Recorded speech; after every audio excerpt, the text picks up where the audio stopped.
তো ভাইয়া, আপনি তো জানেন যে সফলতা কিসের সমানুপাতিক? সফলতা হচ্ছিল ধৈর্যের সমানুপাতিক। ধৈর্য যার বেশি দুনিয়াতে সেই কেবল সফল হয়। যদি আপনি ধৈর্যশীল না হন, ডেফিনেটলি আপনি খুব দ্রুতই হারিয়ে যাবেন আপনি আপনার পথ থেকে। অবশ্যই আপনাকে পুরো ক্লাসটি ধৈর্যের সহকারে আমাদের সাথে থাকতে হবে। তো ভাই, আর কথা না বাড়িয়ে let jumping to our class. তো আমরা আজকে কি পড়বো? আজকে পড়বো হচ্ছিল আমরা ভেক্টর। তো আর কথা না বাড়িয়ে let jumping to our class. তো প্রথমেই আমরা যেটা পড়বো সেটা হচ্ছিল ভেক্টরের যোগ। ভেক্টরের যোগ প্রথম টপিক আমরা পড়বো হচ্ছে ভেক্টরের যোগ। ভেক্টর প্রথমেই আমরা যেটা পড়বো সেটা হচ্ছে ভেক্টরের যোগ। ভেক্টরের যোগ কিভাবে করতে হয়?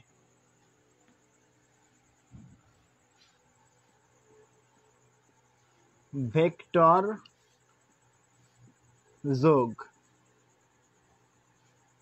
ভেক্টর যোগ। তো লেটস আমাদের কাছে দুইটা ভেক্টর আছে। লেটস আমাদের কাছে একটা ভেক্টর আছে, একটা ভেক্টর এটা হচ্ছে পি ভেক্টর, এবং আমাদের কাছে আরো একটা ভেক্টর আছে, এটা হচ্ছে কিউ ভেক্টর।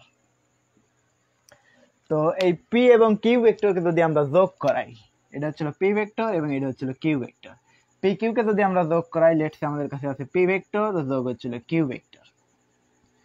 পি এবং কিউ কে যদি আমরা যোগ করাই, তাহলে আমরা আরো একটা ভেক্টর পাবো, সেটা হচ্ছে আর ভেক্টর। এই আর কে বলা হচ্ছিল ভেক্টরের লব্ধি বা লব্ধি ভেক্টর। মানে দুটো ভেক্টরকে যদি আমরা যোগ করাই, পি এবং কিউ কে যদি যোগ করাই, এবং এই পি এবং কিউ এর মাঝের কোণ, লেটস সে পি এবং কিউ এর মাঝের কোণ হচ্ছিল থিটা বা আলফা।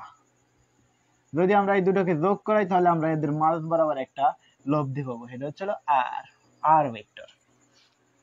তো ভাইয়া, এই যে ভেক্টর, ভেক্টর কিন্তু ভেক্টরের নিয়মে যোগ করতে হবে। আপনি যদি আপনার নিয়মে ভেক্টরকে যোগ করান, তা কিন্তু হবে না। ভেক্টরকে ভেক্টরের নিয়মে যোগ করতে হবে। তো ভেক্টর কিভাবে যোগ করতে হয়? ভেক্টর যোগ করতে হয়, লেটস সে ভেক্টরের লব্ধি আর ইজ ইকুয়াল টু হচ্ছিল root over P square plus Q square plus 2p Q cos alpha. তো এই সমীকরণে আলফা কি? আলফা হচ্ছিল পি এবং কিউ এর, এই সমীকরণে আলফা কি? আলফা হচ্ছিল পি এবং কিউ এর মাঝের কোণ আলফা। পি কি? পি একটা ভেক্টর, এবং কিউ কি? কিউ আরো একটা ভেক্টর, এবং এই আর কি? আর হচ্ছিল পি এবং কিউ এর লব্ধি। পি এবং কিউ কে যোগ করলে আমরা আরো একটা ভেক্টর পাই, সেটা হচ্ছিল আর। এই আর আমরা কিভাবে পাবো? দুটো ভেক্টরকে যদি আমরা যোগ করাই, তাহলে ভেক্টরের লব্ধি R is equal to P square plus Q square plus 2p Q cos alpha. তো ব্রাদার, যদি আমরা এই জায়গায় থেকে একটা অঙ্ক করাইতাম, ম্যাথ করাইতাম, যে লেটস সে এই যে ভেক্টর আছে পি ভেক্টর, পি ভেক্টরের মান হচ্ছিল 5 একক এবং কিউ ভেক্টরের মান হচ্ছিল 10 একক, এবং এদের মাঝের কোণ আলফা হচ্ছিল যদি 60 ডিগ্রি হইতো, তাহলে এই যে সমীকরণে, এই সমীকরণের লব্ধি কত? এই ভেক্টর দ্বয়ের লব্ধি কত হইতো? লব্ধি লব্ধি আমরা জানি আর equal to P square plus Q square plus 2p Q cos alpha. তো ব্রাদার, সবকিছু গিভেন আছে, আমরা যদি বসাই দেই, পি এর মান 5 একক, 5 এর স্কয়ার প্লাস 10 এর square plus 2 into 10 into 5 cos 60, and cos 60 এর মান কত? cos 60 এর মান হচ্ছিল হাফ। ব্রাদার, যদি আমরা শেষ পর্যন্ত ক্যালকুলেশন করি, 100 এ 25 আর 100 এ 10 কে স্কয়ার করলে হচ্ছিল 100, আর এই cos 60 এর মান হচ্ছিল হাফ, আর হাফ দিয়ে 2 কাটলে হচ্ছিল 2, তাহলে বাসে হচ্ছিল শেষ পর্যন্ত 25 যোগ হচ্ছিল 100 যোগ হচ্ছিল 50, রুট ওভার অফ বাইসে কত? 175, 175 আনসার। ব্রাদার, আপনি তো দেখলেন যে কিভাবে ভেক্টরকে যোগ করতে হয়। এবার আমরা দেখবো ছিল ভেক্টর বিয়োগ।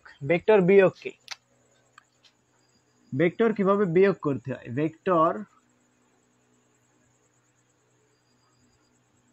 ভেক্টর বিয়োগ।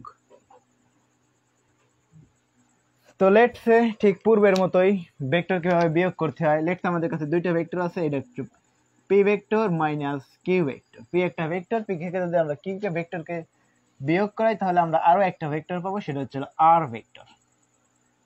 তো এটাকে কিন্তু আমরা সাজায় লিখতে পারি। এটাকে যদি আমরা সাজায় লিখি, তাহলে P vector plus minus Q vector.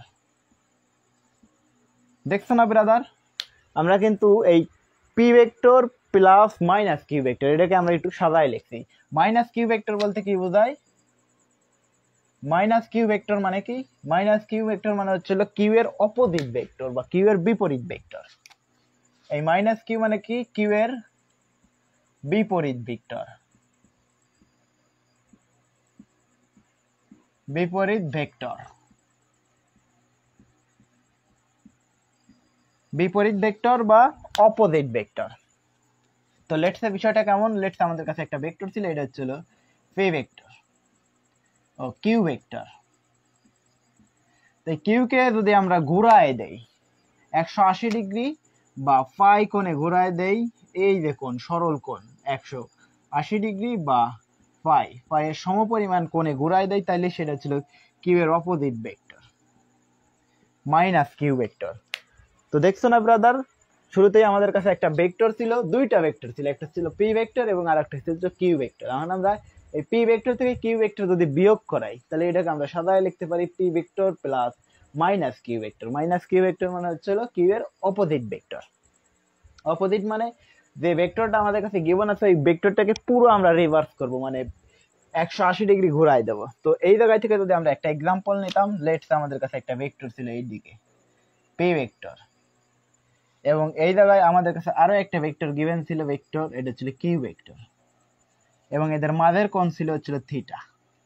তাই কিউ ভেক্টরকে আমরা বিয়োগ করব, পি থেকে কিউ কে বিয়োগ করব, P vector minus Q vector equal to হচ্ছিল আর। যদি আমরা বিয়োগ করাই, যেটাকে বিয়োগ করব সেটাকে আমরা 180 ডিগ্রি বা পায়ের সমপরিমাণ কোণে ঘুরাই দেব। যদি আমরা এটা পায়ের সমপরিমাণ কোণে ঘুরাই দেই ব্রাদার, তাহলে একদম এই দিক বরাবর হবে। এটা হচ্ছে হলো কিউ অপোজিট ভেক্টর বা কিউ এর বিপরীত ভেক্টর। কারণ আমরা যদি এই দুটোকে মাইনাস বিপরীত ভেক্টর, কিউ এর বিপরীত ভেক্টর এবং এই পি কে যোগ করাই দেই, তাইলে এদের যে লব্ধি হবে, এদের যে লব্ধি, এইটাই হচ্ছে হলো পি মাইনাস কিউ ভেক্টর। তো ব্রাদার দেখো তো এই যে অংশ, এই অংশটা কত? এই কোণটা যদি থিটা হয়, এই কোণটা হচ্ছিল 180 মাইনাস থিটা ইকুয়াল টু হচ্ছিল আলফা। এই পুরো কোণটা ধরলাম হচ্ছিল আমরা 180 মাইনাস থিটা ইকুয়াল টু হচ্ছিল আলফা। তো ঠিক সেম ভেক্টর যোগের নিয়মে, তো ভেক্টর বিয়োগ অনেকটা বেগের যোগে, ভেক্টর যোগেরই एग्जांपल কিরকম? যে লেটস আমাদের কাছে একটা ভেক্টর ছিল ব্রাদার, যে দুটো ভেক্টরকে আমরা যোগ করাইছি, এদের লব্ধি পাইছি আর। এট দ্য সেম টাইম আমরা এই দুইটা ভেক্টরকে বিয়োগ করাইছি, এদের লব্ধিও পাইছি হচ্ছিল আর। যদি আর পাই, এইটাকে আমরা বিয়োগ করলে পরে এই ভেক্টর দ্বয়কে আমরা সাজায় লিখতে পারি, সেটা হচ্ছিল P vector plus minus Q vector. Minus Q vector বলতে কি বোঝায়? কিউ এর অপোজিট ভেক্টর বা কিউ এর বিপরীত ভেক্টর। বিপরীত ভেক্টর মানে আমাদের কাছে যে ভেক্টরটা গিভেন থাকবে, যেটাকে আমরা বিয়োগ করাবো, ওটাকে 180 বা রিভার্স করব, একদম অপোজিট করব। অপোজিট যে ভেক্টর সেইটাকে হচ্ছিল কিউ এর বিপরীত ভেক্টর বা মাইনাস কিউ ভেক্টর। তো এই মাইনাস কিউ ভেক্টর এবং এই পি ভেক্টরকে যদি আমরা যোগ করি, তাহলে এদের মধ্যে লব্ধি পাবো, সেটা হচ্ছিল আর, আর ভেক্টর। তো ব্রাদার আমাদের কাছে একটা কোণ শুরুতেই দেওয়া ছিল থিটা, তাহলে এই কোণটা কত? পুরো সরল কোণ 180, 180 থেকে যদি আমরা থিটা বিয়োগ করি, তাহলে কিন্তু আমরা এই কোণটা পেয়ে দেবো আলফা। আলফা ইকুয়াল টু কত? 180 মাইনাস থিটা। তো যদি আমরা পূর্বের এক্সাম্পলের মতোই দেখতাম যে কিভাবে ভেক্টর বিয়োগ করে, ভেক্টর বিয়োগের সূত্র ঠিক লব্ধের মতোই ওইভাবেই আমরা ভেক্টর যোগের মতোই করব। আর equal to root over P square plus Q square plus 2pq, sorry brother, 2pq cos alpha. Alpha কত? 180 degree minus theta, 180 minus theta. দেখছো ব্রাদার, শুধুমাত্র আমরা অ্যাঙ্গেলটাকে ঘোরাই দিয়েছি। অ্যাঙ্গেল কত ছিল আমাদের? শুরুতে দেওয়া ছিল থিটা, আমরা এবার ঘোরাই দিয়েছি অপোজিট ভেক্টর 180 মাইনাস থিটা। তো সবকিছু গিভেন দেওয়া থাকবে। যদি আমরা এই জায়গায় একটা एग्जांपल নিতাম, লেটস আমাদের কাছে এই কোণটা দেওয়া ছিল হচ্ছিল কত? 120 ডিগ্রি। এই কোণটা দেওয়া থাকতে সরি, এই কোণটা দেওয়া থাকতো মনে করো যে 60 ডিগ্রি, তাহলে এই কোণটা কত হইতো? 120 ডিগ্রি। এবং এই ভেক্টরের মান দেওয়া ছিল, এই কিউ ভেক্টরের মান লেটস সে 5 একক, এবং এই পি ভেক্টরের মান দেওয়া ছিল লেটস সে 3 একক, এবং এদের মাঝের কোণ দেওয়া ছিল হচ্ছিল 60 ডিগ্রি। যদি আমরা এই एग्जांपलेর এই মানগুলো আমরা এই জায়গায় বসাইতাম, তাহলে আমাদের কাছে আসতে হচ্ছিল পি এর মান দেওয়া ছিল কত? 3। 3 প্লাস 5 প্লাস 2 into 3 into 5 cos 120 degree.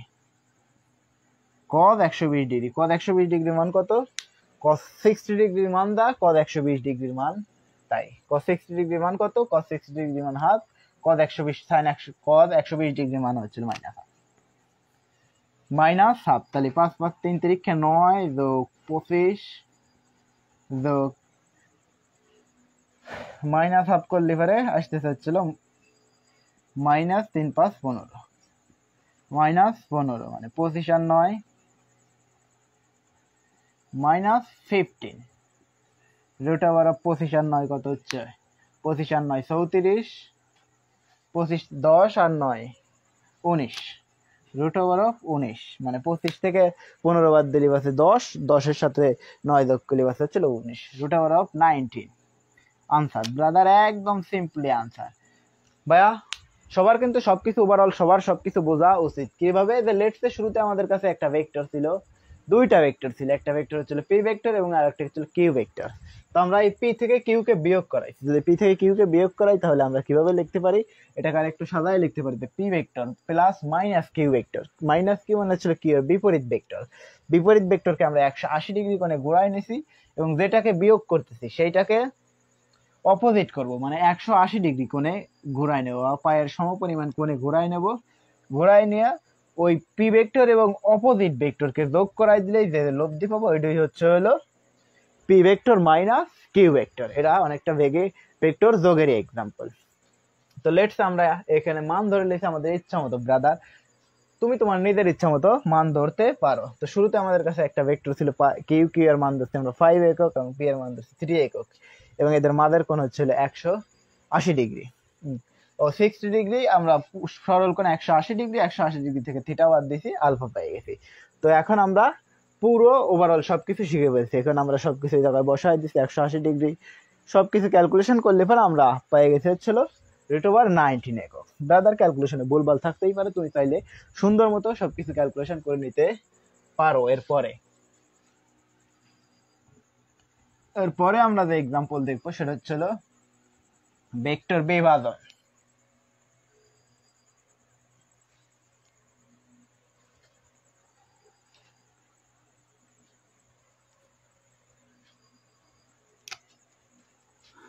Vector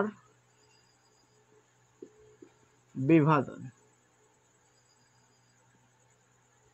vector কিভাবে বিভাজিত হয়? লেটস আমাদের কাছে একটা ভেক্টর ছিল, একটা ভেক্টর, এটা হচ্ছিল আর ভেক্টর। তো এই আর কে যদি আমরা দুইটা কম্পোনেন্টে বিভক্ত করি, লেটস আর এর এই দিকের একটা অংশ থাকবে এবং আর এর উপরের দিকের একটা অংশ থাকবে। তো আর এই কোণটা যদি থিটা হইতো, এই কোণটা যদি থিটা হইতো, তাহলে আর এর এই দিকের অংশ হইতো কত? আর এই দিকের অংশ হইতো আর cos থিটা। যে দিকের সাথে কোণ সেই দিকের সাথে cos, আর যে দিকের সাথে কোণ না সেদিকের সাথে হলো sin। তাহলে আর এর এই দিকের অংশ হবে কত? এই দিকের অংশ হচ্ছে R sin theta. R sin theta not necessary যে সবসময় এই দিকের সাথেই কোণ হবে তা কিন্তু না, এই দিকের সাথে যদি কোণ হইতো, এটা হচ্ছিল পি ভেক্টর এবং এটা হচ্ছিল কিউ ভেক্টর। যদি কিউ এর সাথে কোণ হইতো এটা হচ্ছে থিটা 2, এটা থিটা 1। তাহলে যে দিকের সাথে কোণ সেই দিকের সাথে হইতো cos, তাহলে এই দিকের সাথে হইতো কত? আর cos থিটা 2, আর এই দিকের সাথে হইতো ছিল আর sin থিটা 2, আর sin থিটা 2। তো দেখতে ব্রাদার, লেটস আমাদের কাছে একটা ভেক্টর আছে, সেই ভেক্টর হচ্ছে আর ভেক্টর। এই আর কে যদি আমরা দুটো কম্পোনেন্টে বিভক্ত করি, দুটো উপাংশে বিভক্ত করি, তাহলে আর এই দিকের অংশ হচ্ছিল আর cos থিটা, যে দিকের সাথে কোণ সেই দিকের সাথে cos, এই দিকের সাথে কোণ তো এই দিকের সাথে cos, আর cos থিটা 1, কারণ এই দিকের সাথে হচ্ছে থিটা 1 কোণ, আর এই দিকের সাথে কোণ না, যে দিকের সাথে কোণ না সেই দিকের সাথে হচ্ছিল sin, তাহলে এই দিকের সাথে আর sin থিটা 1। এইবার আমরা কোণটাকেই সরায় নিছি এই দিকের সাথে, কিউ এর সাথে কোণ ধরছি। যদি কিউ এর সাথে কোণ হয় তাহলে এই দিকের সাথে কোণ, তাহলে এই দিকের অংশ হয়েছিল আর cos থিটা 2, আর এই দিকের অংশ হয়েছিল আর sin থিটা 2। ওকে ব্রাদার, খুব স্মার্টলি কিন্তু আমরা সুন্দরভাবে শিখে পড়ছি কিভাবে একটা ভেক্টরকে বিভাজিত করতে হয়। এবার আমরা শিখবো হচ্ছিল ভেক্টরের দিক নির্ণয়। কিভাবে আমরা একটা ভেক্টরের দিক নির্ণয় করতে পারি। তো লেটস সে আমাদের কাছে একটা ভেক্টর ছিল, এইদিকে একটা ভেক্টর আছে, এটা ছিল পি ভেক্টর, এবং এই দিক বরাবর আমাদের কাছে আরো একটা ভেক্টর আছে, এটা হচ্ছে কিউ ভেক্টর, এবং এই পি এবং কিউ কে যদি যোগ করাই আমরা, তাহলে সেটা হচ্ছে আমরা আর ভেক্টর, এবং পি এবং কিউ এর মাঝের কোণ হচ্ছে হলো আলফা। আমরা দেখব যে এই যে আর ভেক্টর, এই লব্ধি কত কোণ করছে কি পি এর সাথে, অথবা কত কোণ করছে কিউ এর সাথে, এই যে কোণ কত কোণ করে গেছে। আমরা জানি ভেক্টর একটা ভেক্টর রাশি, আর ভেক্টর নির্ণয়ের জন্য দুই ধরনের কোয়ান্টিটি দরকার। কি কি কোয়ান্টিটি দরকার? ভেক্টর প্রকাশ করার জন্য দরকার হচ্ছিল মান, পাশাপাশি ভেক্টর প্রকাশ করার জন্য হচ্ছিল দিক দরকার। এখন কত কোণ করে সে এই ভেক্টরের লব্ধিটা যাবে, সেই কোণটা আমরা বের করবো। কিভাবে বের করব? ভেক্টরের কোণ নির্ণয় করা একদম simple, tan theta. Tan theta is equal two, যার সাথে কোণ বের করবো সে থাকবে হচ্ছিল নিচে। লেটস আমরা পি এর সাথে কোণ বলছি, সে থাকবে নিচে, এবং যার সাথে কোণ বের করবো না সে থাকবে হচ্ছিল উপরে, Q. Q sine alpha plus হচ্ছিল P plus Q cos alpha. Okay brother, দেখছো পি যার সাথে অ্যাঙ্গেল নিব সে নিচে থাকবে হচ্ছিল সিঙ্গেল, একদম একা একা, এবং যার সাথে কোণ নিব না সে থাকবে হচ্ছিল উপরে এবং নিচে। উপরে থাকবে হচ্ছিল সাইন থিটা, নিচে থাকবে হচ্ছিল cos theta. Q sine alpha divided by P plus Q cos alpha tan theta. এই যদি আমরা ফাইনাল লাইন পর্যন্ত ক্যালকুলেশন করি, থিটা ইজ ইকুয়াল টু হচ্ছিল tan inverse Q sine alpha divided by P plus Q cos alpha. Alpha কি? Alpha হচ্ছিল P এবং Q এর মাঝের কোণ। যদি আমরা এই কোণটা নিতাম, এই কোণটা নিতাম, এইটা কত? এটা হচ্ছে থিটা, এই কোণটা লেটস থিটা। ব্রাদার, তোমাকে সবসময় যে পি এর সাথে কোণ বের করতে হবে এরকম কিন্তু না, তুমি চাইলে কিউ এর সাথে কোণ বের করতে পারো। লেটস আমরা কিউ এর সাথে এবার কোণ বের করবো। কিউ এর সাথে কোণ নিচে আমরা কত? থিটা। যদি আমরা কিউ এর সাথে থিটা কোণ করি, তাহলে দেখো তো যেদিকের সাথে কোণ সে থাকবে হচ্ছিল নিচে একা, tan theta. Tan theta equal to যার সাথে অ্যাঙ্গেল সে নিচে সিঙ্গেল। ওকে ব্রাদার, তাহলে কোণ কার সাথে? কিউ এর সাথে। কিউ প্লাস হচ্ছিল পি কজ থিটা ও আলফা, এদের মাঝের কোণ তো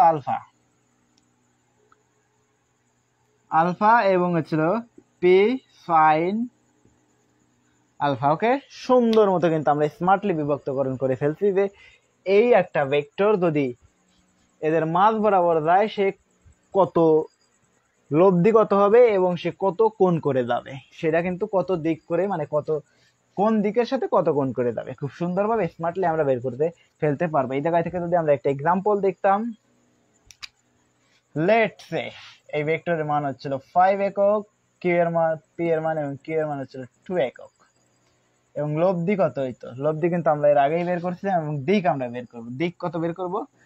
সবকিছু এই জায়গায় দেওয়াই আছে। ট্যান ইনভার্স মাঝের কোণ কত? আলফা হচ্ছে 60 ডিগ্রি।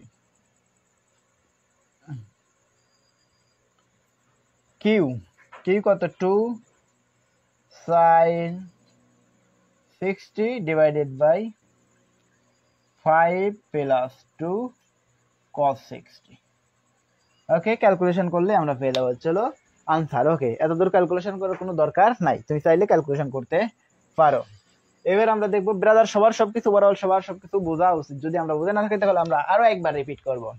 তো লেটস সে আমাদের কাছে একটা দুইটা ভেক্টর ছিল, সেটা ছিল পি ভেক্টর এবং কিউ ভেক্টর, এবং পি এবং কিউ কে যদি আমরা যোগ করাই তাহলে এদের মাঝ বরাবর একটা ভেক্টর বের হবে, সেটা ছিল লব্ধি ভেক্টর আর। এবং এই আর পি এর সাথে কত কোণ করে যাবে, অথবা কিউ এর সাথে কত কোণ করে যাবে, কারণ আমরা জানি যে ভেক্টর প্রকাশের জন্য দুই ধরনের কোয়ান্টিটি দরকার। একটা হচ্ছিল ভেক্টরের মান, পাশাপাশি লাগবে হচ্ছিল ভেক্টরের দিক। আমরা তো মান আর পাইছি, কিন্তু আমরা এই কত কোণে পি এবং কিউ এর মাঝের কোণ ছিল হচ্ছিল 60 ডিগ্রি। তাহলে এই কোণটা কত হবে? পি এর সাথে কত কোণ করবে এবং কিউ এর সাথে কত কোণ করবে। যে কোনো একটার সাথে কোণ বের করলেই চলছে, তুমি যে কোনো একটার সাথে মান বের করলেই হবে। আমরা দুইটার সাথেই মান বের করা শিখেছি, তুমি যে কোনো একটা বের করলেই চলছে। ওকে ব্রাদার, তোমরা এই জায়গায় বের করছি যে tan theta is equal two যার সাথে কোণ সে থাকবে নিচে একা সিঙ্গেল, মানে হচ্ছিল যার সাথে অ্যাঙ্গেল সে থাকবে হচ্ছিল সিঙ্গেল, মানে যার সাথে কোণ সে হলো একা একা থাকবে। কোণ কার সাথে? পি এর সাথে। P plus Q cos alpha আর উপরে হচ্ছিল P plus Q sine alpha. যার সাথে কোণ না সে উপরে এবং নিচে, উপরে থাকবে বসবে হচ্ছিল কিউ সাইন আলফা এবং নিচে বসবে হচ্ছিল কিউ কজ আলফা। আর যার সাথে অ্যাঙ্গেল বের করবো সেকে সিঙ্গেল এক পাশে রেখে দেবে, এই কোণায় রেখে দেবো নিচে শুরুতেই। তো ব্রাদার আমরা কিন্তু দেখে ফেললাম হচ্ছিল ভেক্টরের দিক নির্ণয়। এবারে আমরা দেখবো হচ্ছিল সমান্তরাল ভেক্টর। নেক্সট টপিক আমাদের সমান্তরাল ভেক্টর।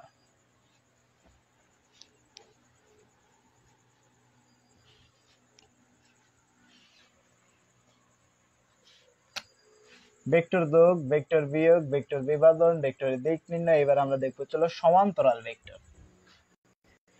সমান্তরাল ভেক্টর কি? সমান্তরাল ভেক্টর বা ভেক্টরের ক্রস গুণফল।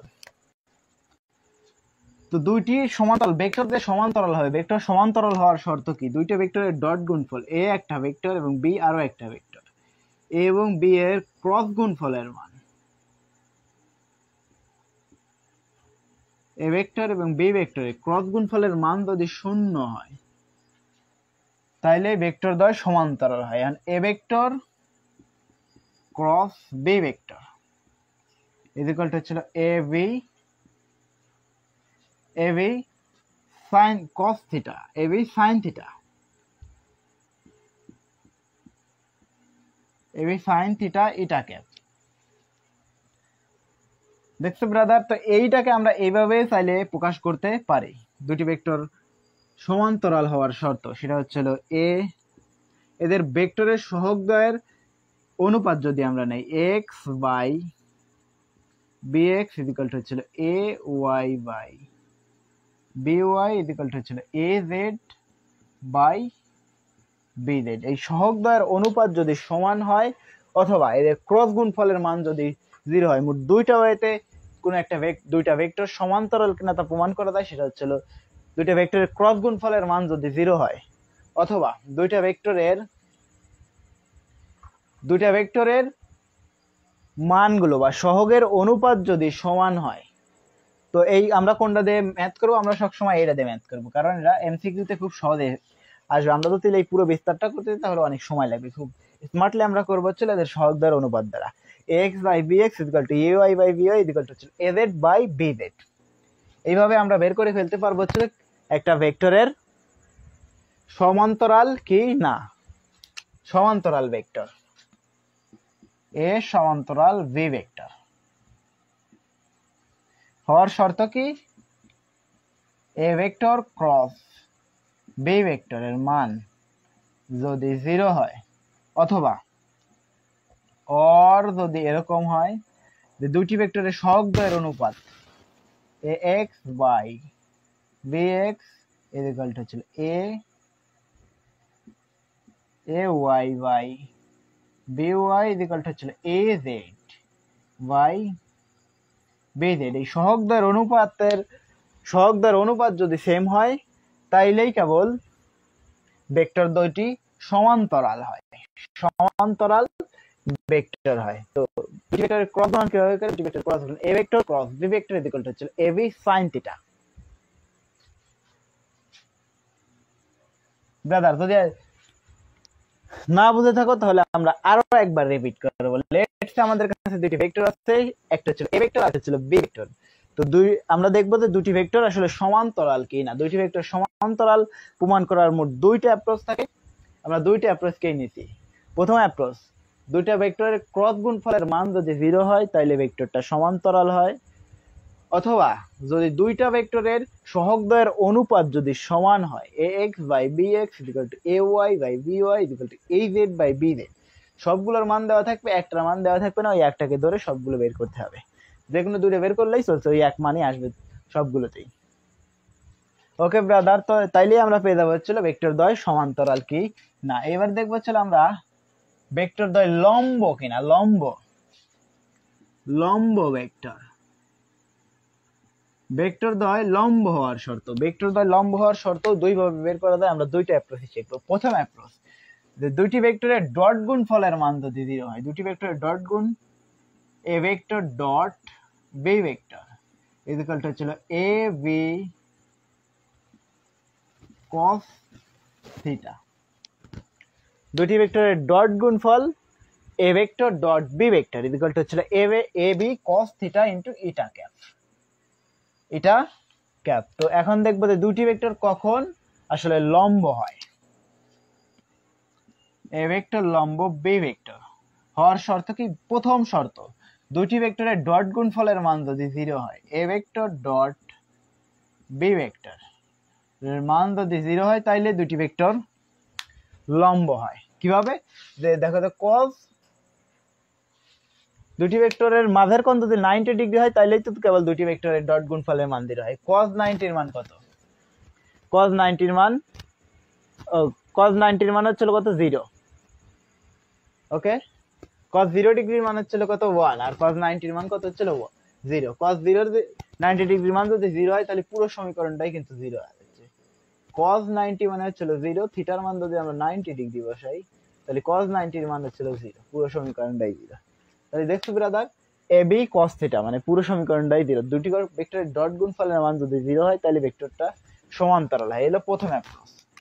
আরো একটা অ্যাপ্রোচ আছে, দুইটি ভেক্টরের সহগগুলোর যোগফল যদি সমান হয়, ax bx প্লাস ay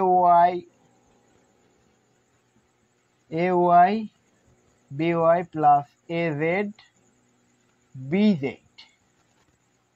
এর মান যদি সমান হয় তাহলে এই দুটি ভেক্টর সমান লম্ব হয়। তো দুটি ভেক্টর লম্ব হওয়ার শর্ত কি? দুটি ভেক্টরের ডট গুণফলের মান যদি 0 হয়, A vector dot B vector is equal to যদি 0 হয় তাহলে দুটি ভেক্টর হচ্ছিল সমান্তরাল হয়। তাহলে A vector dot B vector is equal to হচ্ছিল A B cos theta. cos 90 degree মান কত? 0। cos 0 ডিগ্রি মান কত?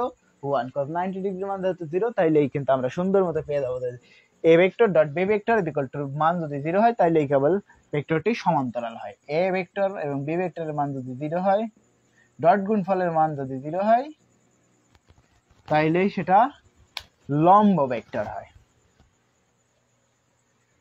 ওকে, এবার আমরা দেখব হচ্ছে সমতলীয় ভেক্টর। সমতলীয় ভেক্টর, সমতলীয় ভেক্টর হওয়ার শর্ত কি? সমতলীয় ভেক্টর, ওকে, তো লেটস আমাদের কাছে একটা সারফেস আছে, একটা তল আছে।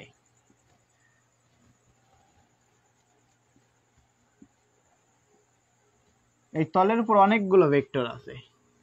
এই একটা ভেক্টর, এই একটা ভেক্টর, এই দিক বরাবর আরো একটা ভেক্টর আছে। এটা হচ্ছে এ ভেক্টর, এটা বি ভেক্টর, আর এটা হচ্ছে সি ভেক্টর। তো কখন ভেক্টর গুলো সমতলীয় হবে? যখন সবগুলো ভেক্টর একটা সারফেস উপরে থাকবে। লেটস সে এটা একটা সারফেস, এই সারফেসের উপরে দেখো সবগুলো ভেক্টরই কিন্তু এই সারফেসের উপরে আছে। তো এই সারফেসের উপরে যে আছে ভেক্টর গুলো, এইগুলো যে একটা সমতলে আছে বা সমতলে আছে, এই সমতলে হওয়ার শর্ত কি? সমতলে হওয়ার শর্ত হচ্ছিল A vector cross B vector dot C ভেক্টরের মান যদি 0 হয় তাইলেই কেবল ভেক্টর দ্বয় সমতলীয় হয়। তো দেখছো brother, A vector cross B vector dot C ভেক্টরের মান সি ইজ ইকুয়াল টু যদি 0 হয় তাহলে ভেক্টর দ্বয় সমতলীয় হয়। এখন দেখো তো A vector cross B vector, আমরা জানি যে A vector cross B vector, দুইটি ভেক্টরকে যদি আমরা ক্রস করাই তাহলে আরো একটা ভেক্টর পাই, সেটা হচ্ছে ডি ভেক্টর। দেখো ব্রাদার, এই এ এবং বি কে যদি আমরা ক্রস করাই তাহলে আমরা আরো একটা ভেক্টর পাই, সেটা হচ্ছে ডি ভেক্টর। এটা হচ্ছে একদম এর সাথে উপরে অবিলম্ব বরাবর উঠে যাবে। তো এই তলের উপর একদম খাড়া, তলের উপর অনেকগুলো ভেক্টর পড়ে আছে, যদি আমরা একটার সাথে আরেকটাকে ক্রস করাই তাহলে সেটা একদম তলের উপরে লম্ব বরাবর একটা ভেক্টর পাবো, সেটা হচ্ছে ডি ভেক্টর। এই একটা ভেক্টর, এটা হচ্ছে ডি ভেক্টর। এবার দেখো তো এই সি ভেক্টর এবং ডি ভেক্টরের মাঝের কোণ কত?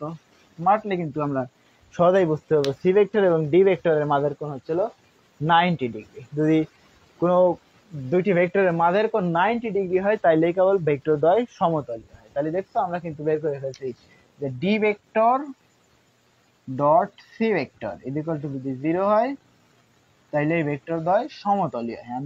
ডি ভেক্টর ইকুয়াল টু কত? D vector equal to A vector cross B vector dot C equal to হচ্ছিল 0। এটা হচ্ছিল সমতলীয় ভেক্টর। এটা হলো প্রথম অ্যাপ্রোচ। এবার আমরা দেখবো হচ্ছিল দ্বিতীয় অ্যাপ্রোচ কিভাবে আমরা খুবই স্মার্টলি, এবার তো আমরা দেখলাম যে কিভাবে বের করতে হবে।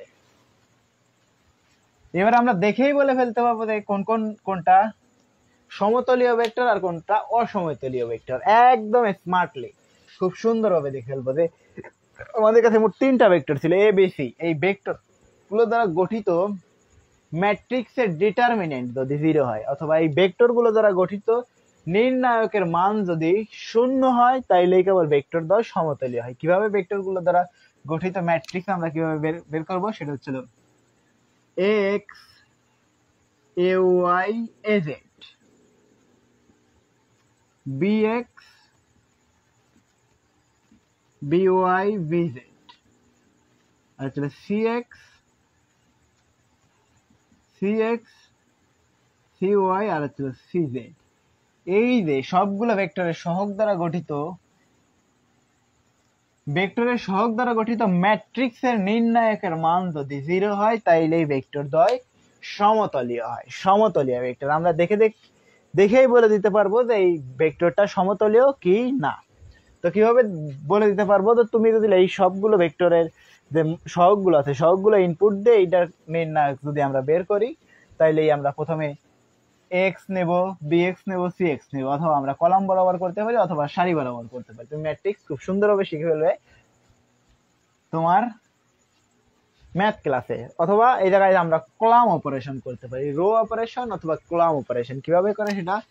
রো যদি নেই আমরা r1 প্লাস r2, এই দুটোকে যোগ করায় আমরা বসাবো হচ্ছিল r2 তে। অথবা কলাম অপারেশন যদি আমরা করি c1 plus c2 equal to হচ্ছিল c1 এ বসাবো আমরা। এই দুটোকে যোগ করে c1 c2 কে যোগ করে c1 এ বসাবো, অথবা r1 r2 কে যোগ করে r1 এ বসাবো, অথবা r2 তে বসাতে পারো। তোমার যেটা করলে সুবিধা হবে সেইভাবেই তুমি বসাবে। কেন বসাবে? আমরা জানি যে ম্যাট্রিক্সে যে কোনো দুইটা সারি অথবা কলাম যদি সেম হয় 1 1 1 1 2 2 3 4 এর মান হবে হচ্ছিল 0। অথবা যদি দুইটা কলাম যদি সেম হয় 1 1 1 1 1 1 2 3 4 5 3 4 5, দেখছো না এই যে দুইটা কলাম সেম অথবা দুইটা সারি সেম।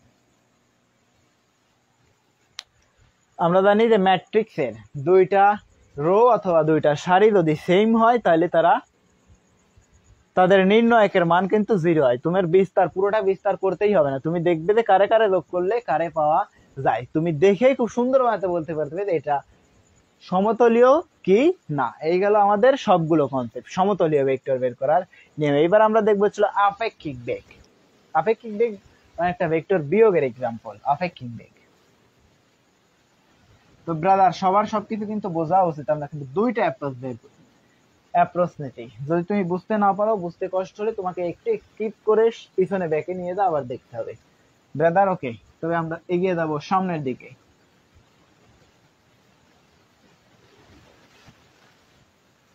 সেই টপিকটা হচ্ছে আমরা সমতলীয় ভেক্টর পর্যন্ত পড়ছি। এবার দেখবো আমরা আপেক্ষিক বেগ।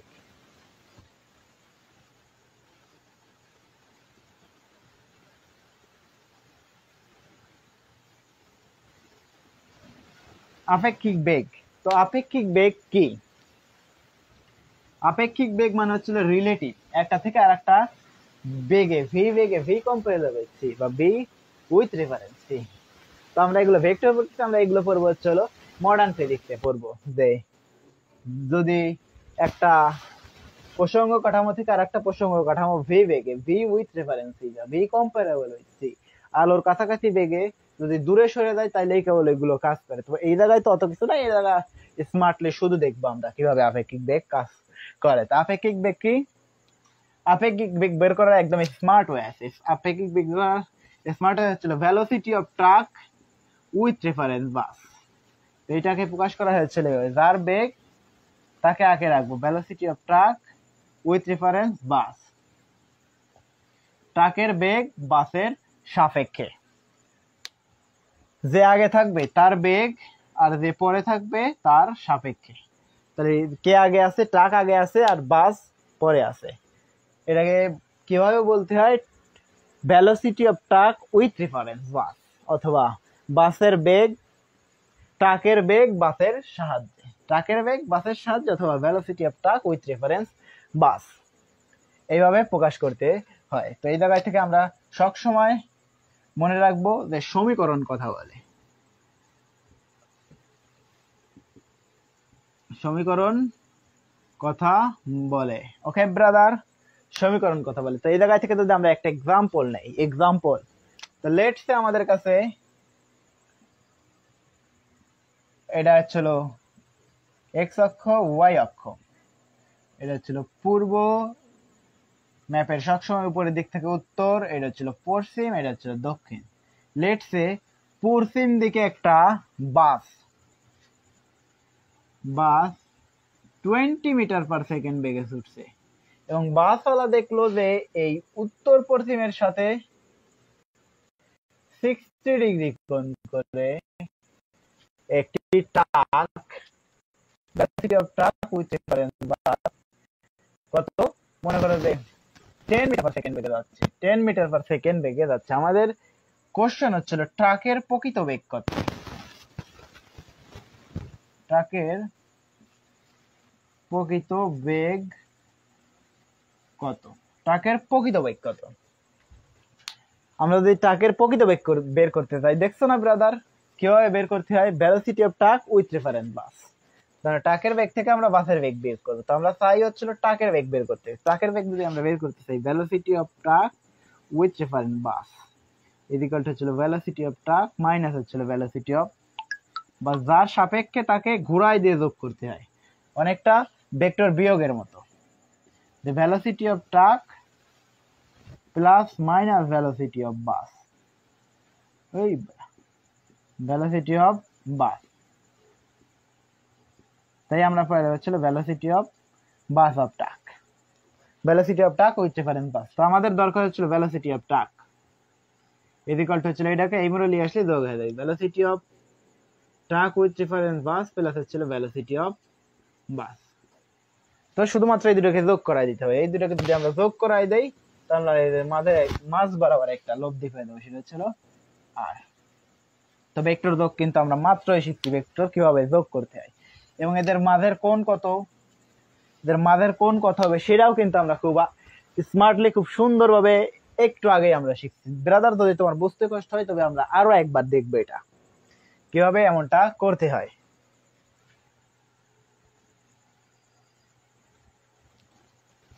তো আমরা কি দেখবো যে এই দুটা ভেক্টরকে আমরা যোগ করাই দেব। দুটো ভেক্টরে যোগ করলে আমরা লব্ধি ভেক্টর পাবো হচ্ছিল ভেলোসিটি অফ ট্রাক পাবো।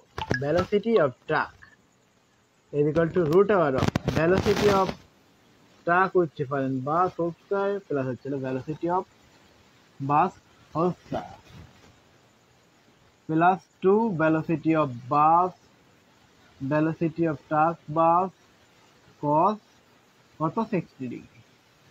ওকে, সুন্দর।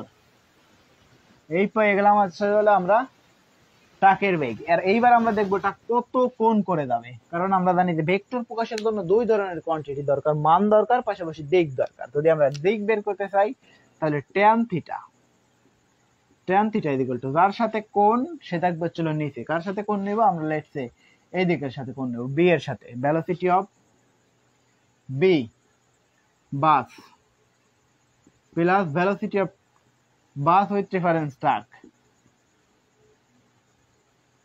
cos আলফা, আলফা কত? cos 60, আর উপরে আসবে হচ্ছিল velocity of truck with reference bus sin 60। Final line পর্যন্ত ক্যালকুলেশন করলে আমরা পেয়ে যাবো হচ্ছিল theta. Theta is equal to tan inverse velocity of truck with reference bus sin theta. Theta তো লয়, থিটা হচ্ছিল 60 ডিগ্রি, থিটার মান তো given 60 degree velocity of bus plus হচ্ছিল velocity of truck with different bus cos 60। Calculation করলে আমরা পেয়ে যাবো হচ্ছিল আনসার। এই গেল আমাদের হচ্ছিল আপেক্ষিক বেগ। ব্রাদার আমরা কিন্তু খুব সুন্দরভাবে সবকিছু শিখছি, যদি তোমার বুঝতে কষ্ট হয় তবে আমরা আরো একবার দেখবো। লেটস আমাদের কাছে দুইটা ভেক্টর ছিল, একটা হচ্ছিল ভেলোসিটি অফ বাস আর একটা velocity of bus with reference truck. Velocity of truck with reference bus, তো আমরা এদেরকে আপেক্ষিক বেগ মানে একটা থেকে আরেকটা এক নির্দিষ্ট বেগে দূরে সরে যাচ্ছে। তো এই যে একজন বাস চালক পূর্ব দিকে 20 মিটার পার সেকেন্ড বেগে যাত্রা শুরু করছে এবং সে যাওয়ার পথে দেখলো যে একজন ট্রাক চালক উত্তর পশ্চিম দিকের সাথে 60 ডিগ্রি কোণ করে 10 মিটার পার সেকেন্ড বেগে যাচ্ছে। তো আমাদের কোশ্চেন হচ্ছিল যে ট্রাকের প্রকৃত বেগ কত, কারণ এই বাসওয়ালা তো দেখছে মানে বাসওয়ালার সাপেক্ষে এই বেগটা হয়েছে, এটা তো ট্রাকের প্রকৃত বেগ না, কারণ এও গতিশীল সেও গতিশীল। তাহলে ট্রাকের প্রকৃত বেগ কত, দুটাই যখন গতিশীল হয় আমরা তো আগেই বললাম যে প্রসঙ্গ কাঠামো মানে একটা থেকে আরেকটা দূরে সরে যাচ্ছে, যদি দূরে সরে যায় তাইলেই তো কেবল রিলেটিভ বা আপেক্ষিক হয়। তো একটা থেকে আরেকটা দূরে সরে যাচ্ছে, যদি একটা থেকে আরেকটা দূরে সরে যায় তাহলে এই ট্রাকের বাসওয়ালা দেখলো যে ট্রাকটা অত বেগে উত্তর পশ্চিম দিকের সাথে 60 ডিগ্রি কোণ করে চলে যাচ্ছে, তাহলে আমরা বের করবো যে ট্রাকের প্রকৃত বেগ কত। তাহলে ট্রাকের প্রকৃত বেগ velocity of truck is reference bus whole square plus bus whole square plus 2 into velocity of bus into velocity of truck with reference bus into cos 60। মানগুলো গিভেন সবকিছু বসাই দিলেই পাই দেবো আমরা আনসার। এবং কত কোণ করে যাত্রা করতে সেটা যদি আমরা বের করতে চাই থাকবে হচ্ছিল আমাদের সবকিছু জানতে লাগবে, যার সাথে কোণ সে থাকবে হচ্ছিল নিচে, উপরে সবকিছু বসাই দিলে আগের মতোই কোণ নির্ণয়ের মতো। এগুলো কিন্তু আমরা আগেই খুব সুন্দর মতো শিখছি। এবার আমরা দেখবো হচ্ছিল বৃষ্টিতে ছাতা ধরা।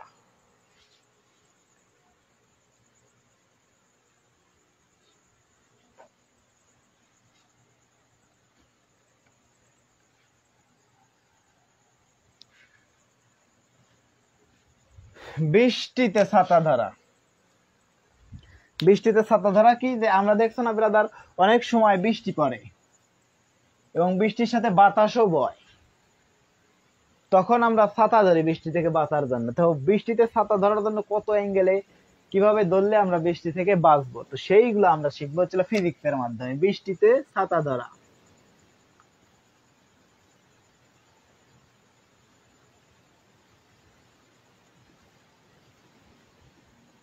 বৃষ্টিতে ছাতা ধরা। এখন আমরা কিভাবে বৃষ্টিতে ছাতা ধরবো, তো লেটস সে এর একটা সারফেস, এই সারফেসের উপর একজন ব্যক্তি আছে, তো বৃষ্টি পড়তেছে, তো তিনি একটা ছাতা ধরছেন হাত দিয়ে,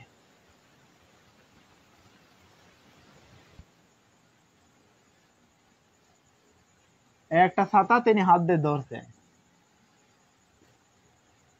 বৃষ্টি পড়তেছে, বৃষ্টি পড়তেছে।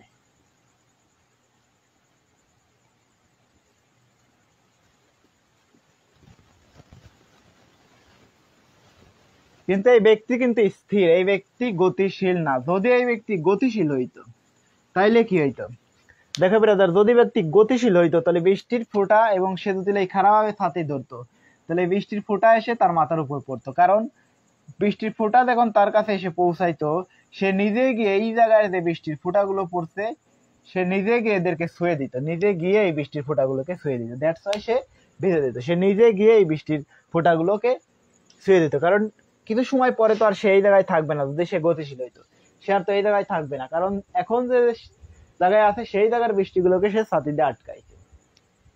বাট সে যদি গতিশীল হইতো তাহলে সে যদি এইভাবে ছাতা ধরতো তাহলে সেই বৃষ্টির যে এই দিক দিয়ে যে বৃষ্টিগুলো পড়তেছে সে নিজে গিয়ে এই বৃষ্টি ছুঁয়ে দিত, সে নিজে গিয়ে এই বৃষ্টিগুলোকে বৃষ্টির ফোঁটাগুলোকে ছুঁয়ে দিত, দ্যাটস ওয়াই সে ভিজে দিত। যদি সে না ভিজতে চায় তাহলে ডেফিনেটলি তাকে একটা কোণ করে বাঁকা করে ছাতি ধরতে হবে।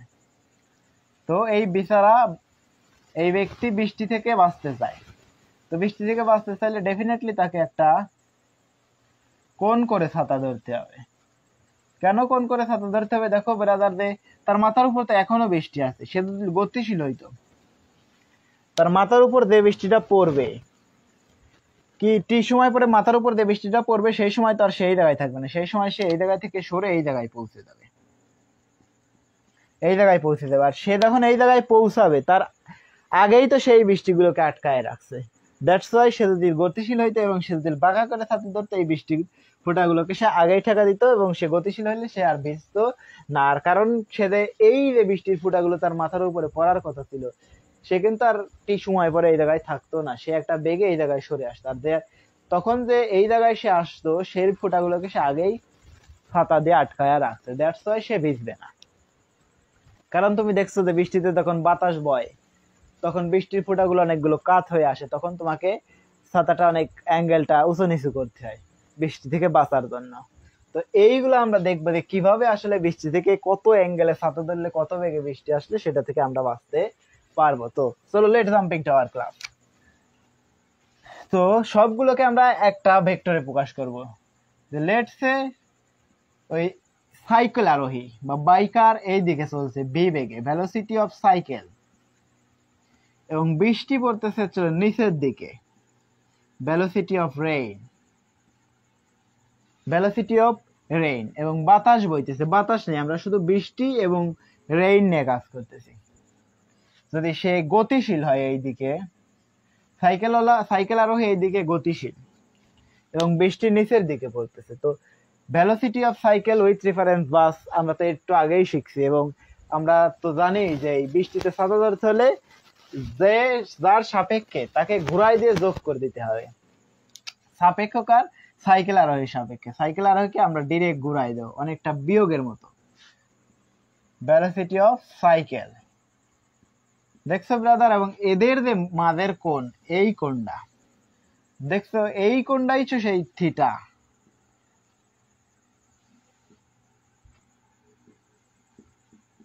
এই কোণটাই তো থিটা, সে যে ছাতা ধরছিল এই কোণে, দেখছো না brother?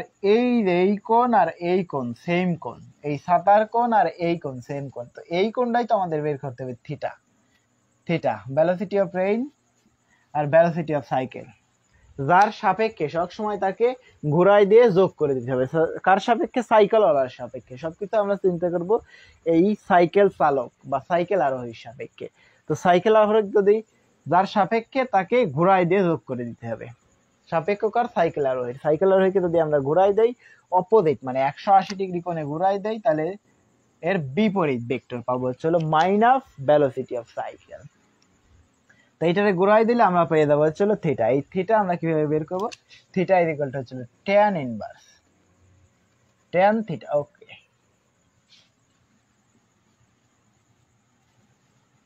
tan theta, tan theta is equal to হচ্ছিল যার সাথে কোণ সে থাকবে হচ্ছিল নিচে, কোণ কার সাথে? রেইনের সাথে। ভেলোসিটি অফ রেইন আর উপরে থাকবে হচ্ছিল যার সাথে কোণ না সে থাকবে হচ্ছিল উপরে, velocity of cycle. Okay brother, যদি আমরা ফাইনাল পর্যন্ত যাই তাহলে থিটা ইজ ইকুয়াল টু হচ্ছে tan inverse velocity of rain আর ভেলোসিটি অফ সাইকেল। বৃষ্টির বেগ, সাইকেলওয়ালার বেগকে যদি আমরা বৃষ্টির বেগ দ্বারা ভাগ করাই তাইলে আমরা পেয়ে যাবো হচ্ছে হলো থিটা। কত কোণে এই ছাতাটা উঁচু নিচু করতে হবে আমাদের এই বৃষ্টির হাত থেকে বাঁচতে হলে। তো যদি আমরা জানতে চাই তাহলে কি কি লাগবে? লাগবে হচ্ছিল সে কত বেগে গতিশীল, এবং জানতে লাগবে বৃষ্টি কত বেগে পড়ছে, তাইলেই কিন্তু আমরা পেয়ে যাবো হচ্ছিল থিটা। লেটস আমরা এই জায়গায় থেকে একটা এক্সাম্পল দেখতাম যে লেটস সে সাইকেল আরোহী 20 মিটার পার সেকেন্ড বেগে গতিশীল, 20 মিটার পার সেকেন্ড বেগে গতিশীল সাইকেল আরোহী, এবং বৃষ্টি পড়তেছে let's say 10 metre per second বেগে, 10 মিটার পার সেকেন্ড বেগে নিচের দিকে পড়তেছে। তাহলে সে কত কোণে, যদি আমরা কত কোণে ছাতা ধরলে আমরা এই বৃষ্টির হাত থেকে বাঁচবো? তো কিভাবে ছাতা ধরতে হবে? লেটস সে আমরা একটা ছাতা ধরছি এর সাথে একটা কোণ করে, তো এই জায়গায় থেকে রেইন পড়তেছে, বৃষ্টি পড়তেছে,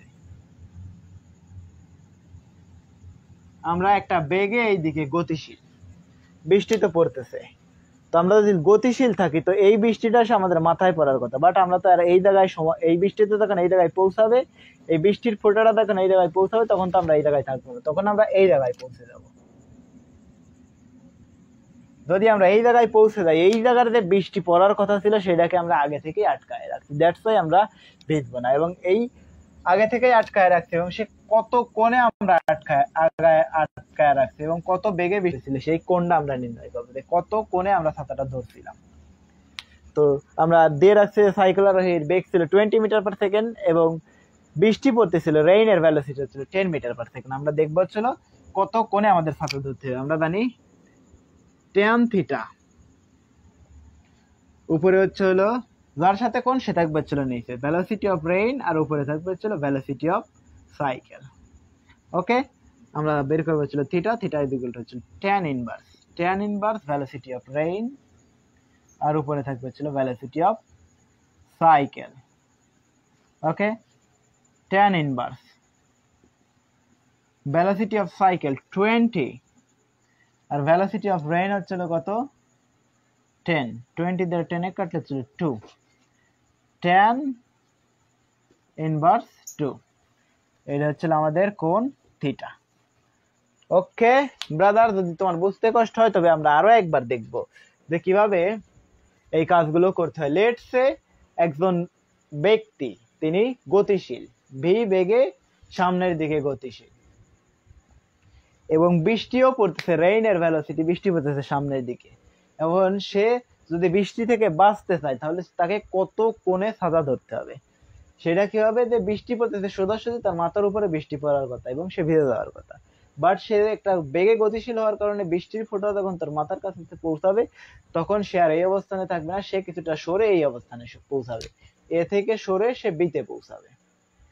এবং বিতে যে বৃষ্টির ফোঁটাটা পড়ার কথা ছিল সেই বৃষ্টির ফোঁটাটাকে সে আগে থেকেই ছাতা দিয়ে আটকায় রাখছে, দ্যাটস ওয়াই সে ভিজবে না। যদি সে ভিজতে না চায় তাকে কত কোণে এই ছাতাটা ধরতে হবে, সেই কোণটা হচ্ছিল theta is equal to tan inverse 2। আমরা কিন্তু এই সাইকেল আরোহী বা এই ছাতাওয়ালার বেগ দিছিলাম হচ্ছে 20 মিটার পার সেকেন্ড এবং রেইনের ভেলোসিটি, বৃষ্টির ভেলোসিটি ছিল হচ্ছিল 10 মিটার পার সেকেন্ড।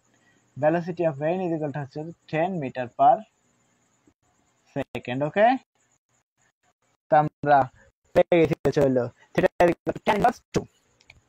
এবার দেখো সাইকেলের দিকে বাতাস, সাইকেলের বিপরীতে আমরা দেখলাম কোনো বাতাস ছিল না। আর এইবার দেখবো চলো বাতাসও আছে, বৃষ্টির বেগ আছে, পাশাপাশি বাতাস আছে, সবকিছু আছে, এভরিথিং।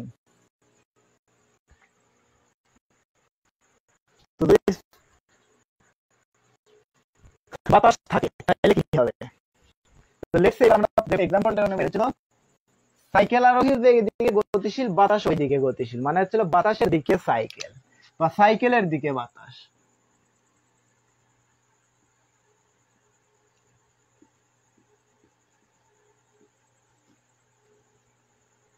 সাইকেলের দিকে বাতাস। তো লেটস সে সাইকেল আরোহী এই দিক গতিশীল এবং বাতাসও এই একই দিকেই গতিশীল, velocity of air, velocity of cycle এবং ভেলোসিটি অফ এয়ার, এবং বৃষ্টি পড়তেছে নিচের দিকে এবং সবগুলো ভেক্টরকে আমরা এক জায়গায় নিয়ে আসছি। আমরা যার সাপেক্ষে চিন্তা করব তাকে উল্টায় দিয়ে ঘোরায় দিয়ে যোগ করে দেবো, সাপেক্ষকার সাইকেল আরোহী। তাহলে সাইকেল আরোহীকে যদি আমরা ঘোরায় দেই, এই দিক বরাবর ঘোরায় দেই, তো এই জায়গায় সব সময় এরকম হতে হবে velocity of cycle greater than velocity of air. এই কোয়ান্টিটি যদি মানে তাইলে কেবল লব্ধি এই কোয়াড্রেন্টে থাকবে, মানে থার্ড কোয়াড্রেন্টে থাকবে লব্ধি। যদি এরকম হইতো velocity of air greater than velocity of cycle, মানে হচ্ছিল বাতাসের বেগ সাইকেলের বেগের চাইতে বেশি। শুরুতে হচ্ছিল সাইকেলের বেগ ছিল বাতাসের বেগের চাইতে বেশি, আর এইবার হচ্ছিল বাতাসের বেগ সাইকেলের বেগের চাইতে বেশি। যদি বাতাসের বেগ সাইকেলের বেগের চাইতে বেশি হয় তাহলে লব্ধি থাকবে হচ্ছিল এই দিকে। তো প্রথম কোয়ান্টিটিতে বাতাসের বেগ সাইকেলের বেগ বাতাসের বেগের চাইতে বেশি, যদি সাইকেলের বেগ বাতাসের বেগের চাইতে বেশি হয় তাহলে এই সাইকেল আরোহীকে আমরা যদি ঘোরায় দেই তাহলে ভেলোসিটি অফ সাইকেল ডেফিনেটলি এই দিক বরাবর থাকবে হচ্ছিল লব্ধি, আর ভেলোসিটি অফ রেইন তো নিচের দিকে, রেইনের ভেলোসিটি, বৃষ্টির বেগ নিচের দিকে। তাইলে কিন্তু আমরা এই কোণ পেয়ে যাবো হচ্ছিল থিটা। এই থিটা আমরা কিভাবে বের করবো? থিটা হচ্ছিল tan ইনভার্স ট্যান ইনভার্স যার সাথে কোণ সে থাকবে নিচে ভেলোসিটি অফ রেইন, আর উপরে থাকবে হচ্ছে ভেলোসিটি অফ সাইকেল।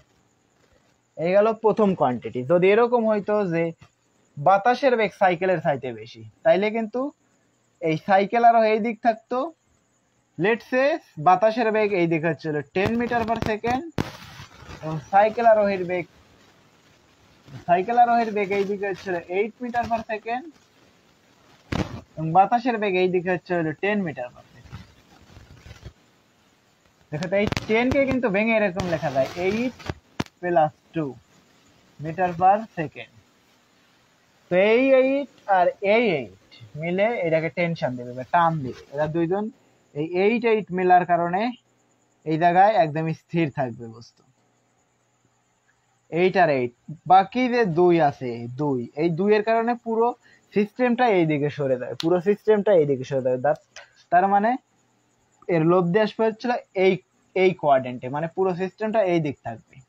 আর যদি এরকম হইতো যে এইটা হচ্ছে হলো 10 আর এইটা হচ্ছিল 8, তখন সাইকেলের বেগ বেশি ছিল, বাতাসের বেগ কম ছিল, দ্যাটস ওয়াই এই কোয়াড্রেন্টে আসছে অ্যাঙ্গেল, এই কোয়াড্রেন্টে। তো দুই কোয়াড্রেন্টেই যেতে পারে অ্যাঙ্গেল। তো তোমাকে সবসময় মনে রাখতে হবে কোন অ্যাপ্রোচটা টিচার নিয়েছেন, তো সেই অ্যাপ্রোচ অনুযায়ী এক সূত্র কিন্তু সেমই থাকবে, কিন্তু কোয়াড্রেন্ট কিন্তু চেঞ্জ হয়ে যেতে পারে, থার্ড কোয়াড্রেন্টে থাকতেও পারে অথবা ফোর্থ কোয়াড্রেন্টে থাকতে পারে। তা নির্ভর করবে হচ্ছিল সাইকেলের বেগ বেশি কিনা বাতাসের বেগ বেশি। তুমি এক্সপেরিমেন্ট করলেই বুঝতে পারবে। দ্যাটস ওয়াই এই গেল বাতাসের দিকে সাইকেল। এইবার যদি আমরা দেখি যে বাতাসের বিপরীতে সাইকেল, সাইকেল একদিকে বাতাস অন্যদিকে, বাতাসের বিপরীতে সাইকেল।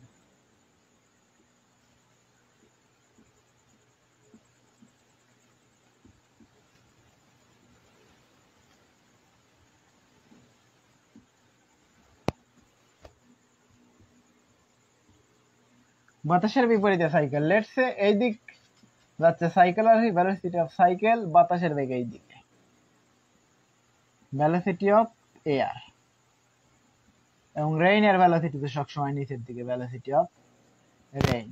তো যার সাপেক্ষে তাকে ঘুরাই দেবো, যদি এটাকে আমরা ঘুরাই দেই তাহলে ভেলোসিটি অফ সাইকেল দুইটা যোগ করে দেবো, যোগ করে দিলে একদম এই কোঅর্ডিনেটেই থাকবে থিটা। তো এটাকে আর প্রুফ করার দরকার আছে, এটা আর প্রুফ করার কোনো দরকার নাই। তাহলে tan theta, theta equal to tan inverse যার সাথে কোণ সে থাকবে নিচে ভেলোসিটি অফ রেইন, আর যার সাথে কোণ না সে থাকবে হচ্ছে উপরে ভেলোসিটি অফ এয়ার প্লাস হচ্ছে ভেলোসিটি অফ সাইকেল, দুইটার যোগ।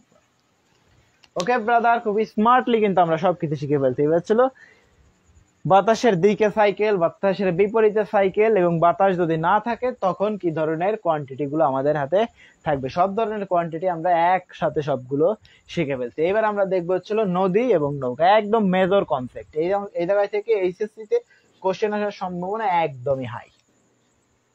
নদী নৌকা আমাদের পরিচিত, সবচাইতে বেশি পরিচিত বাংলাদেশ, ভাই বাংলাদেশে নদী নৌকা একদমই কমন।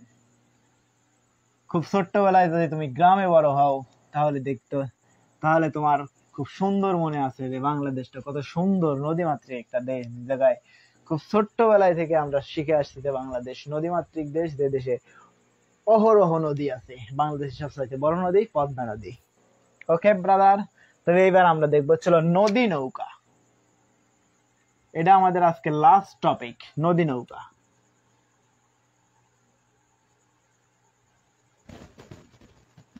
আরে বাপ,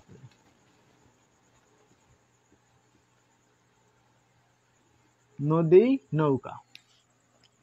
তো নদী নৌকার কনসেপ্টটা কি? নদী নৌকার কনসেপ্ট হচ্ছিল যে আমরা যদি সর্বনিম্ন সময় নদী পাড়ি দেই, সর্বনিম্ন দূরত্বের নদী পাড়ি দেই, অথবা দুই ধরনের কোয়ান্টিটি আছে, একটা হচ্ছিল সর্বনিম্ন সময় নদী পাড়ি, একটা হচ্ছিল সর্বনিম্ন দূরত্বে নদী পাড়ি, এবং কত বেগে নদী পাড়ি দেবো আমরা। আমরা প্রথমে দেখবো হচ্ছিল সর্বনিম্ন দূরত্বে নদী পাড়ি। প্রথম টপিক হচ্ছিল সর্বনিম্ন দূরত্বে নদী পাড়ি।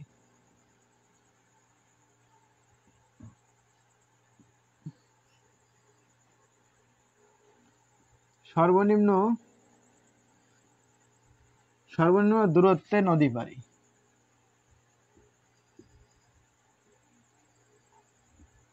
তো এই যে নদী পাড়ি, তো লেটস আমাদের কাছে একটা নদী আছে, এই একটা নদী, এই নদীর প্রস্থ হচ্ছিল ডি, নদীর প্রস্থ হচ্ছিল ডি। তো এই জায়গায় থেকে একটা নৌকা যাত্রা করে একদম সোজাসুজি এ থেকে বিতে পৌঁছাইতে চায়।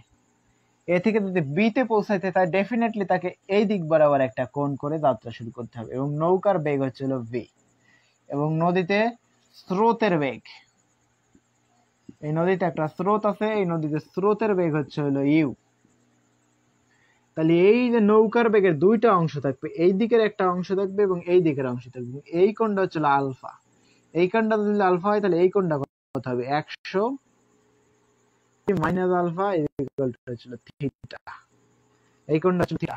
তো নৌকার বেগের এই দিকের একটা অংশ থাকবে এবং উপরের দিকের একটা অংশ থাকবে, এই দিকের অংশ কত হবে, এই দিকের অংশ, এই দিক লেটস এই কোণটা যদি থিটা হয় তাহলে এই দিকের অংশ হচ্ছিল u b cos 180 minus alpha, আর এই দিকের অংশ তো নৌকার স্রোতের বেগ তো ইউ, এবং এই যে নৌকার এই দিকের একটা অংশ থাকবে, এদিকে হচ্ছিল v sine 180 minus alpha, 180 minus alpha. Okay, তো দেখো তো ব্রাদার, যদি আমরা এ থেকে সোজাসুজি বিতে পৌঁছাইতে চাই তাইলে কি এই নদীর স্রোতের বেগ এবং নৌকার এই দিকের উপাংশের যে অংশ, এটা দুটো সমান হওয়া উচিত। ডেফিনেটলি যদি আমরা দড়ি টানাটানির কথা চিন্তা করি, এইদিকেও যদি আমরা এফ পরিমাণ বল দেই এবং এই দিকেও যদি আমরা এফ পরিমাণ বল দেই, তাইলেই তো কেবল এই বস্তুটা স্থির থাকবে, স্থির। আর যদি আমরা কম বেশি করতাম, লেটস এই দিকে দিতাম হচ্ছিল 10 নিউটন আর এই দিকে দিতে হচ্ছিল 8 নিউটন, তাহলে দেখো তো এই 10 কে কিন্তু ভেঙে এরকম লেখা যাইতো যে 8 প্লাস 2 নিউটন। তো এই 8 আর এই 8 মিলে বস্তুকে টেনশন দিত, তবে বস্তুটি স্থির থাকতো। কিন্তু এখানে ধরো বাকি 2 বেশি আছে, এই 2 বেশি থাকার কারণে পুরো সিস্টেমটা এইদিকে সরে যেত। কিন্তু আমরা তো একদম সোজাসুজি নদী পাড়ি দিতে চাই, এ থেকে একদম বিতে সর্বনিম্ন দূরত্বে নদী পাড়ি, একদম সোজাসুজি নদী পাড়ি দিতে চাই। যদি সোজাসুজি নদী পাড়ি দিতে চাই তাহলে এই নৌকার এই দিকের উপাংশ এবং এই নদীর স্রোতের বেগ সমান হওয়া উচিত, এবং ডেফিনেটলি যদি এটা সমান হয় তাহলে V cos 180 minus alpha is equal to হচ্ছিল ইউ। cos 180 মানে হচ্ছিল মাইনাস cos 180 মাইনাস আলফা মানে হচ্ছিল সেকেন্ড কোঅর্ডিনেট, আর আমরা জানি সেকেন্ড কোঅর্ডিনেট হচ্ছিল cos নেগেটিভ, সেকেন্ড কোঅর্ডিনেটে cos negative. Okay brother, second কোঅর্ডিনেটে যদি cos নেগেটিভ হয় তাহলে পুরোটাই নেগেটিভ। আর এই যে 180 হচ্ছিল ফাই, ফাই হচ্ছিল জোর গুণিতক, মানে 90 এর জোর গুণিতক, 90 এর জোর গুণিতক হলে পরে ফাংশন কোনো পরিবর্তন হয় না। ফাংশন যদি পরিবর্তন না হয় তাহলে cos alpha is equal to হচ্ছিল ইউ। তাহলে আমাদের দরকার হচ্ছিল alpha, alpha is equal to cos inverse minus U by B, উপরে স্রোতের বেগ আর নিচে হচ্ছিল নৌকার বেগ, মাইনাস স্রোতের বেগ বাই নৌকার বেগ, কত কোণে যাত্রা করতে হবে। তো আমরা যদি এই জায়গা থেকে বের করতে চাই যে আমরা যদি সর্বনিম্ন সময়ে নদী পাড়ি দিতে চাই ভি বেগে, তাহলে ভি বেগে নৌকা যাত্রা শুরু করছি এবং আমরা সর্বনিম্ন দূরত্বে নদী পাড়ি দিতে চাই, তাহলে আমরা কত কোণে যাত্রা করতে হবে, সেটা ছিল cos ইনভার্স উপরে স্রোতের বেগ বাই নৌকার বেগ মাইনাস ইউ বাই ব্রাদার। যদি তোমার বুঝতে কষ্ট হয় তাহলে আমরা আরো একবার দেখবো যে লেটস আমাদের কাছে একটা নৌকা ছিল, এই নৌকায় একদম এ থেকে সোজা বিতে পৌঁছাইতে চায়। তো এ থেকে যদি বিতে পৌঁছাইতে চায়, নদীতে স্রোতের একটা বেগ ছিল ইউ, এবং নৌকা এই দিক বরাবর একটা কোণ করে যাত্রা শুরু করছে, এবং এই যে কোণ, এই কোণটা আমাদের দেওয়া ছিল আলফা, তাহলে এই কোণটা কত হবে 180 মাইনাস আলফা ছিল থিটা। তো যদি আমরা সোজাসুজি নদী পার দিতে চাই তাহলে নৌকার বেগের এই দিকের উপাংশ এবং স্রোতের বেগ সমান হবে, তাইলেই তো কেবল কাটাকাটি হবে, একদম স্থির থাকবে, এবং এই ভি সাইন থিটা নৌকাকে বেগ দিয়ে, ভি সাইন থিটার কারণে নৌকা এ থেকে বিতে পৌঁছে যায়। তো এই দুটো যদি সেম হয় তাহলে B cos 180 minus alpha is equal to হচ্ছে ইউ। তাহলে মাইনাস 180, তো 180 90 এর জোর গুণিতক 90 এর জোর গুণিতক 90 এর জোর গুণিতক হলে ফাংশনের কোনো পরিবর্তন হয় না। ফাংশন পরিবর্তন না হলে এটা সেকেন্ড কোয়াড্রেন্টে কজ নেগেটিভ রাখছি minus B cos alpha is equal to cos inverse minus U by B. তো ব্রাদার আমরা কি বের করছি যে আলফা ইজ ইকুয়াল টু কত কোণে যাত্রা করতে হবে আলফা ইজ ইকুয়াল টু হচ্ছিল cos inverse minus U by V. এই সমীকরণে কোণটারে কি বলে, আলফা হচ্ছিল কত কোণে যাত্রা করতে হবে এবং ভি ইউ হচ্ছে হলো স্রোতের বেগ আর ভি হচ্ছে হলো নৌকার বেগ। ভি হচ্ছে হলো কি নৌকার বেগ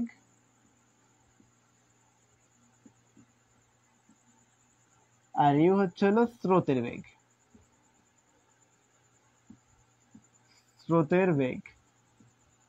ওকে ব্রাদার, স্রোতের বেগ আর চলো নৌকার বেগ। এবার আমরা দেখবো চলো আরো কিছু, যে কত বেগে আসলে নৌকা এ থেকে বিতে পৌঁছাইছে বা এ থেকে বিতে পৌঁছাইতে কত সময় আমরা জানি কি সময়, টাইম বা distance. Time is equal two কি ভি ইজ ইকুয়াল টু হচ্ছে ডিস্টেন্স বাই হচ্ছে টাইম।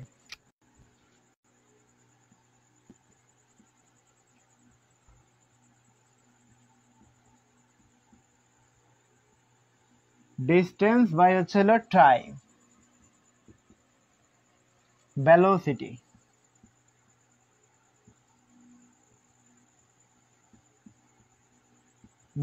ইজ ইকুয়াল টু হচ্ছে ডিস্টেন্স বাই টাইম। আমাদের দরকার হচ্ছিল টাইম ইজ ইকুয়াল টু হলো distance by velocity.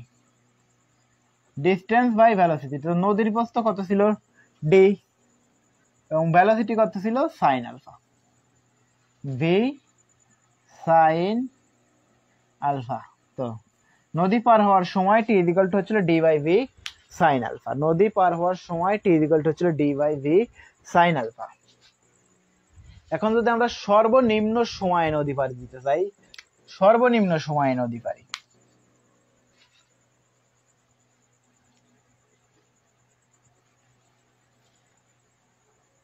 Let's say চিত্রটা আমরা আরো একবার রিডও করব।